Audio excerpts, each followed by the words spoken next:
La procura di Ravenna ha iscritto nel registro degli indagati come atto dovuto un 44enne veneziano per disastro ferroviario colposo.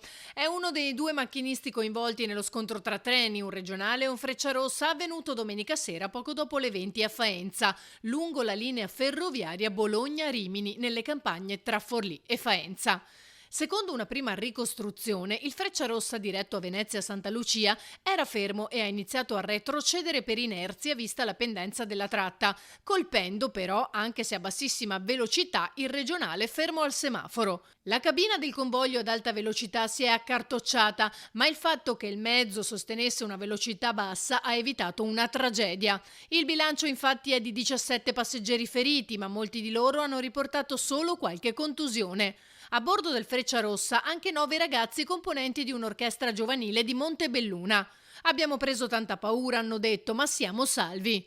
Uno degli obiettivi delle indagini sarà quello di capire la causa. L'errore umano e il guasto meccanico saranno tra le prime ipotesi da esaminare. Al momento non si procederà per lesioni colpose, visto che il ferito più grave ha riportato una prognosi di 30 giorni, quindi si tratta di un reato procedibile solo a querela. I mezzi sono stati sequestrati entrambi.